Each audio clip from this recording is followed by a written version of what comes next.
অবৈধ ইটভাটার ছড়াছড়ি ব্রাহ্মণবাড়িয়ায় ১৭৭টির মধ্যে ১১০টিরই অনুমোদন নেই। আর এত বেশি ভাটার কারণে নেতিবাচক প্রভাব পড়ছে জনজীবনে, ব্যাহত হচ্ছে চাষাবাদ। এ বিষয়ে জেলা প্রশাসন কঠোর না হওয়াকেই দুষছেন স্থানীয়রা। তবে প্রশাসন বলছে আইনগত ব্যবস্থা নেওয়া হবে। ক্যামেরায় ওয়াও, স্টাইল দেখাও, Xenon X21 পারলে ঠেকাও।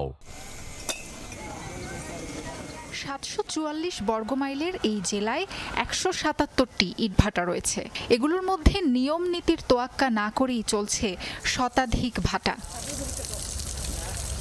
সবচেয়ে বেশি ইটভাটা রয়েছে ব্রাহ্মণবাড়িয়ার সরাইল, নাসিরনগর ও বিজয়নগরে। নিম্নমানের কয়লা পোড়ানো হচ্ছে এসব ইটভাটায়। কালো ধোঁয়ায় ভারী হচ্ছে বাতাস।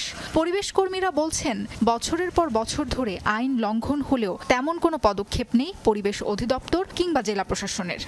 ধুমাটা তো একটা গ্যাসের মতন লাগে, বাড়িলে তো গ্যাসও বের হয়ে যে বাতাসে তখন সামনে গেলে উন্তরবানি করেন না, কাশি কুচি হয়, ঠান্ডা লাগে, এরকম। এটা তো দোয়াতে শ্বাসকষ্ট হয়। জমি আমরা করি ধুমা লাগে, বসে থাকা বসে গেলে ধানের মাটি আয় না, আমরা ফলন ক্ষতি হইতেছে। প্রশাসন থেকে চেয়ারম্যান মেম্বার এভরিথিং ওদের কাছে নালিশ হয়েছে, কিন্তু ওরা এটা তত্ত্বতার সে নেই। দুলা বালুর জন্য বাড়ি করে থাকার মতো কোনো পরিবেশ নেই। পেঁপে গাছ লাগাইছি, আম গাছ লাগাইছি, পেয়ারা গাছ লাগাইছি, কোনো ফসল হইতেছে না। এরপরে সারা লাইট মিশিং চলতেছে, মিশিং এর আওয়াজও আমরা ঘুমাইতে পারিনি। আইন অনুযায়ী পরিবেশ অধিদপ্তরের ছাড়পত্র ছাড়া ইটভাটা করা যায় না। সেই সাথে জেলা প্রশাসন, বিএসটিআই, স্থানীয় ভূমি অফিস সহ বেশ কয়েকটি সংস্থার অনুমোদনও প্রয়োজন। ব্যত্যয় হলে শাস্তির বিধানও আছে। তবুও কোনো অদৃশ্য শক্তির ইশারায় চলছে এসব অবৈধ ইটভাটা। এ নিয়ে কথা বলতে রাজি নন অবৈধ ভাটার মালিকরা। বৈধ অবৈধ সব ইটভাটার তালিকা আছে প্রশাসনের কাছে। কর্মকর্তাদের দাবি, ভ্রাম্যমাণ আদালতের অভিযান অব্যাহত রয়েছে।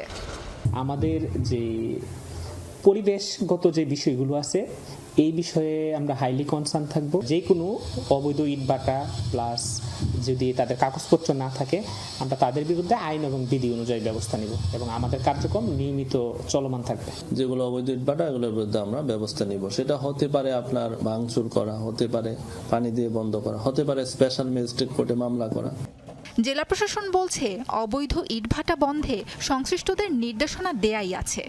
স্থাপন নিয়ন্ত্রণ আইন 2013 এই আইনের আওতায় ইতিমধ্যে বিভিন্ন উপজেলাতে অবৈধ ইটভাটার বিরুদ্ধে মোবাইল কোর্ট পরিচালনা করা হচ্ছে। যদি আমরা আরও তথ্য পাই যে কোথাও অবৈধভাবে ইটভাটা স্থাপন করা হয়েছে কিংবা ইট প্রস্তুত করা হচ্ছে, তাহলে বিধি মোতাবেক, আইন মোতাবেক আমরা ব্যবস্থা নেব। ভ্রাম্যমাণ আদালত পরিচালনার মাধ্যমে ইটভাটা সিলগালা ও জরিমানা করা হলেও কিছুদিন পর সেগুলো পুনরায় চালু হয়। সাবরিনা লিজা, যমুনা নিউজ।